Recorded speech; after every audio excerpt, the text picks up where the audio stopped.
Hey everybody, thanks for tuning in to another episode of the Aaron Advantage podcast. Today I am kicking off a four-part series on navigating the world of real estate. Whether you're thinking of becoming a new agent or you are a professional who just wants to up your game, one of the things I absolutely love to do is speak on ways to help elevate your business and take everything to the next level. I'm going to go through a series of practical information, some good insights, and some tips on how you can make sure that you are the best agent you can be. All right, everybody. On this very first part that we are going to go into today, we're going to talk about the realities of being a realtor or just a real estate agent, even if you're not a member of the National Association of Realtors. I think it is important for people to understand what really happens in the real estate profession. Unfortunately, a lot of people take what they see on television and think that that is all it takes to be a successful real estate agent. So we're going to deep dive into the foundational aspects of the real estate profession, debunk some of the common myths that people have, and help people understand the expectations of what really goes on in a fluctuating market. Because as everyone knows, real estate's all about location, location, location. And because of that, since it's a hyper-local endeavor, every different market's going to have some fluctuations that may be different from other areas. So understanding really important things that are universal in the real estate space may help people better understand what it's like to be a real estate agent before they get into the business and have some unmet expectations because they don't really know what's going on. So one of the misconceptions that is super important, in my opinion, to address in the real estate space is that it is a super flexible job. Now, what I want to get into on that is that you are your own boss. You do get to set your own hours, and you are in a position where you can kind of make your own schedule. But the truth is, you're actually kind of at the mercy of your client's schedule. And there's a lot of people out there in the world that have 9-to-5 jobs, which means when you're trying to work 9 to 5 in the office to get some stuff done, all your clients are potentially at their own job doing their own work. That means that they want to have you available on nights and weekends. So you may have some flexibility, but you also have to understand you have some fiduciary responsibilities that require you to be available at times you may otherwise not want to work. So one of the things that everyone thinks is, hey, I'm going to have all this flexibility, I'm going to have all this free time. But the truth is, it can be a very demanding pull on your time to make sure that you are adequately representing your clients. The other thing is people don't realize that you are your own company. So even though you're an independent contractor who is working under a brokerage, ultimately you are responsible for your business. Most brokers are not providing you with leads. They're not providing you with clients. They are not giving you specific tasks to do to represent transactions to move forward in the real estate space. A lot of people also don't realize that because you are an independent contractor, you're not getting paid just for the hours and the time that you put in. You are getting paid for your results. What that means is I do not make a standard paycheck. I am not in a position where I get a weekly check every 2 weeks. I only get paid when I close a transaction, whether that's representing a seller or representing a buyer. Until I have actually completed a transaction, I am not getting any kind of compensation. And that's one of those things that most people do not take into account is that you can spend hours a day or weeks at a time working with a client that ultimately do not result in actual payment at the end. There have been plenty of times I've worked with buyers for several months who decide that they just aren't ready to purchase at this time and they decide to continue leasing a little bit longer. I may have spent months working with that person and not make any compensation on the back end. Now, that's not a complaint. That's just a fact and a reality of what we deal with on a regular basis. Also, because we are independent contractors, it is important to understand the financial side of what it's like to be a real estate agent. If you've ever had any other job, you've always had an employer who helps contribute portions to your taxes. Those are going to be portions of your income taxes, Social Security, all of those things. When you're self-employed, you are the only one who is paying into that. So when you do get a check at the end of a transaction, you have to make sure that you are prepared financially to set some money aside to pay for those taxes when the time comes due. There's also some additional financial investment that you're going to have, which can be as much or as little as you want to put into it. But what I tell everybody when they're thinking about getting into the real estate business is you need to have about $2,000 worth of investment on the front end for taking the licensing course, passing the licensing exam, getting affiliated with an MLS if you want to be a National Association of Realtors member, as well as the local association, and making sure you have some money set up for the ongoing monthly costs for paying for your MLS access, your e-key, and other things of that nature. So while it is a very, very small amount that needs to be invested to start your own business, there are definitely some costs people do not take into consideration when they're first getting started. The other thing is, as I said, since you are in a position where you're not making a weekly paycheck, you need to make sure that you are set up financially to be able to go sometime without any additional income. In Indiana, where I operate, your typical transaction time from start to finish is going to be about 30 days. Now, there's going to be some that can move a little faster. There's going to be times where they go a little bit longer. But if you are a rock star, amazing agent who comes in day one and puts a property under contract, you're still waiting about a month before you ever see a single cent from that closing. So you need to be aware of how the financial side works and when you can expect that money to come in so that you know how to operate your business and make sure that you are investing your time and energy and money wisely so that when the money's not coming in, you're set up for success. The next most important thing is building your brand. And your brand is going to be something that is really overblown in some people's minds. A brand for a lot of people is, oh, I have to come up with a specific logo, or I have to have this great team name, or I have to have all of these amazing marketing pieces put in place. Your brand is simply your reputation. And your reputation is one of the most important things in the real estate business because we're not actually in sales like most people think we are. We are in the service industry.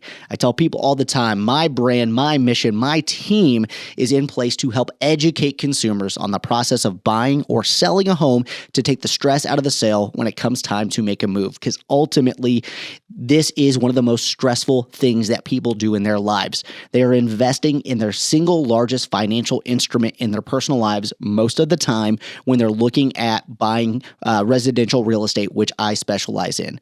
So making sure that I am doing everything I can to put out information that's informative, educational, hopefully entertaining, to let people know about what I do and who I am and how I will help them is the brand that I've tried to develop and exude to the marketplace.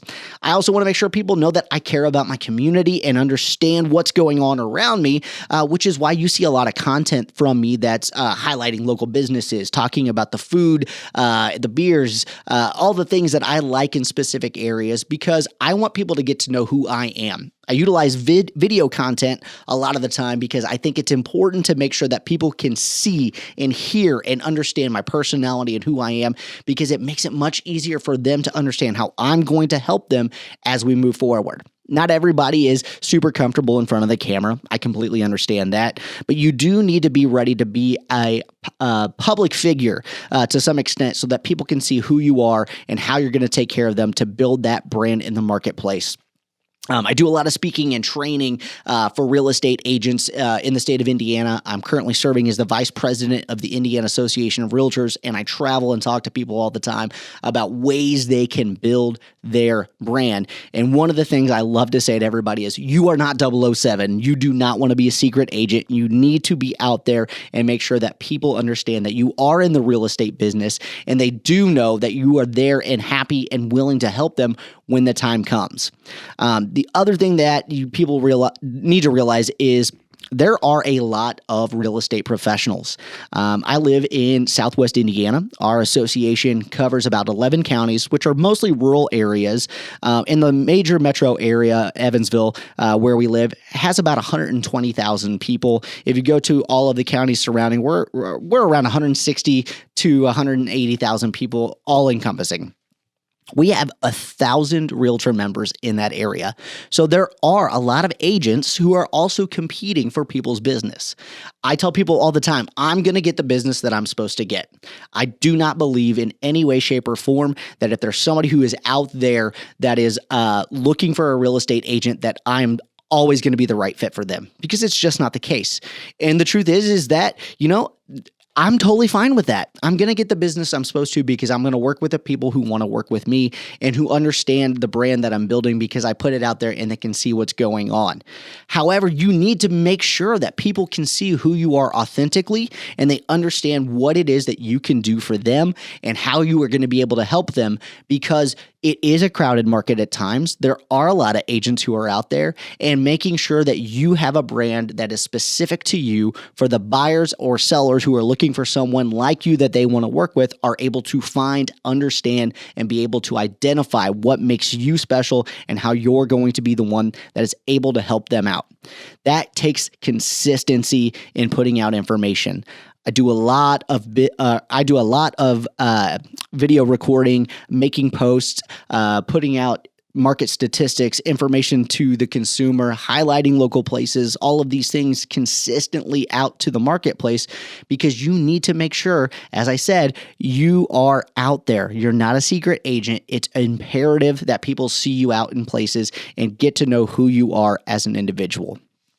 The next thing I think is vastly, vastly important to building a successful real estate career when you're starting from the ground up is being able to understand and navigate market fluctuations. I've been in real estate since 2006. I got licensed in 2007, and I can tell you right now, there have been some substantial changes in the real estate market in that time. 2005, 2006, we saw the market going up to the highest levels of home sales we've ever seen, the highest prices we had ever seen in the United States. And then in 2008, as you know, that all changed. We went through the major financial recession in the United States, which drastically impacted the way that people bought and sold homes. The most important thing that you can do is remember to continually be a student. There's not a lot of education requirements every year to maintain a real estate license as far as going out and getting into classes. Indiana requires 12 hours of continuing education every single year, but that doesn't necessarily teach you how to be an effective agent and help buyers and sellers navigate the market. You need to be diving into the data.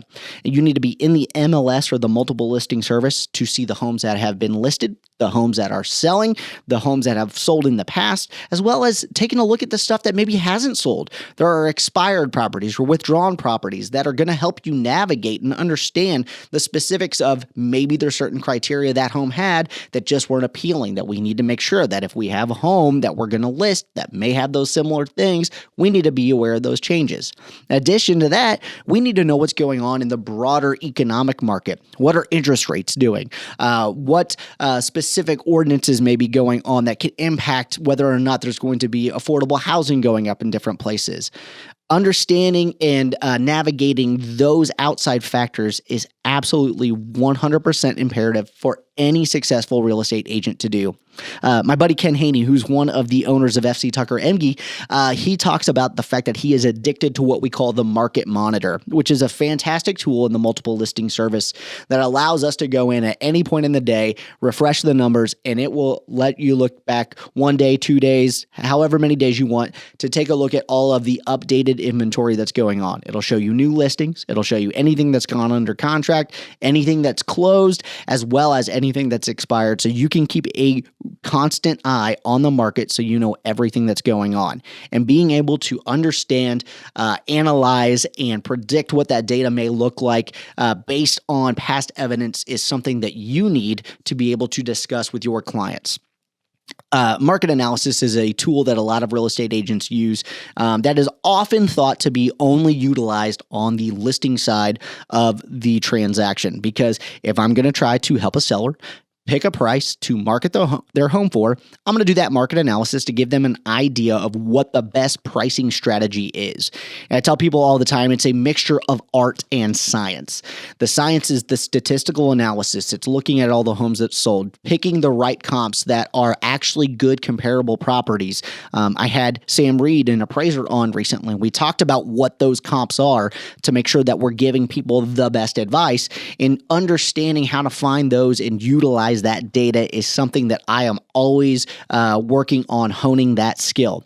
But in addition to that, I do that for buyers as well. For the last couple years, we've been in a position where you could put a sign in a yard and people thought it doesn't matter what you price it at, it's going to sell, it's going to go over asking price, there's going to be multiple offers, all these things going on. We're not seeing that as much anymore. Interest rates have crept up, which means the buyer's purchasing power has diminished. So if you're working with a buyer who is in a position where they need to make sure they are making a good financial decision and understanding the right price for that house, on the buy side, I'm still going in and doing that same type of market analysis to help guide them through the process of making a good choice and making a sound investment when they're ready to purchase a home. So understanding all of that information on either side of the transaction is something you definitely need to be doing as often as possible and making sure that you're staying up to date on all of the things in any fluctuating market. In addition to helping people buy and sell homes, there are a lot of legal and ethical responsibilities that you have as a real estate agent through the transaction. In Indiana, we're an agency state. What that means is we act as an agent on behalf of our client when representing the transaction. There are certain things that we absolutely must do. We are operating as fiduciaries for those clients in that transaction. What that means is we have to make sure that we're exercising reasonable care to ensure that they understand everything that they're signing. They need to understand what the legal implications of entering into a contract are, all of those sorts of things. We also have to obey their lawful instructions. Now, that doesn't necessarily mean that we just sit back and let them dictate what's going on. And as a matter of fact, if that's what you think you need to do as a real estate agent, I think that can get you into a position where you are going to ultimately not be as successful as you could be. There are many times where I tell my clients when we're sitting down at our initial consultation that, hey, I have the fiduciary responsibility of obedience. However, you're hiring me for my professional guidance. And if you're telling me something that I think could potentially be a mistake, I'm not going to tell you you're wrong. I'm not going to tell you you can't do that. But what I am going to do is navigate all the potential pitfalls of what those decisions may make. And I'm going to outline all of your options because ultimately, I'm not the one buying the home. I'm not the one selling the home. You have to make the decision that's right for you. But I want to make sure that you're making an informed decision so that when I obey your specific instruction, you're making that with informed consent to making that decision at that point in time. Loyalty means I am going to be loyal to you. Everything that I do in a real estate transaction is for the benefit of the person that I represent. I'm not trying to push anybody to make an offer on a property just to go ahead and make sure that I can get a sale so that I can pad my own pocket. I would much rather build a great relationship with my client and make sure that they're well represented and they're happy with my service because ultimately I build my business by referral. I tell my clients all the time, if I do a terrible job for you, it's very unlikely that you're going to give anybody else my name as someone that they should call and utilize for their home sale or home purchase. I want to make sure that you're informed, that you're educated, that it is stress-free, and that you're taken care of because you're more likely to send more business my way, which means I can focus on taking care of my people as opposed to just going out cold calling, door knocking, lead generation all the time. All things that are great to do as a real estate agent, but I don't want that to be my primary focus of my time because I want my people to really enjoy the process, really enjoy what we're going through, and I can only do that if I am loyal to what they need done. Disclosure. There's a lot of stuff that people need to know about properties. There are condition requirements that need to be disclosed. There are specific forms that need to be disclosed. If you're looking at a subdivision that has specific covenants and restrictions on the type of structures you can build or whether or not you're allowed to have a shed or the type of fence you can put up, all of those things are bits of information that impact people's decision on where they want to live. And I want to make sure that I'm giving them that information up front before they get into the process of making an offer on that, because they could then be in a position where they find out after they're under contract, there are things that may have kept them from making that offer that could be an issue that they would want to try to get out of the contract. It may be too late at that point in time. Also on the selling side, there are certain aspects of contracts that I receive that I want to disclose to the seller. Types of financing may have specific requirements for inspections or repairs or things that could impact the transaction. I want to make sure they know what we're getting into before we get into that position. educating the consumer. Time and time again, I'm going to bring that up because I think that unmet expectations can only arise whenever they're not properly explained on the front end. So ultimately, I want to make sure that I'm disclosing as much information as possible on the front end to get all of that taken care of and let the clients know what they need to do. There's all kinds of other things that go into being a agent just on the legal side, as far as making sure we're delivering contracts on time, we're filling them out properly, we're going through and explaining what the documents mean. We are not attorneys in any way, but we do have the ability to help people understand the legal implications they may be entering into based on the contracts that they fill out. In addition to that, as a member of the National Association of Realtors, we have a code of ethics that is above and beyond just the basic legal requirements of any state licensing authority.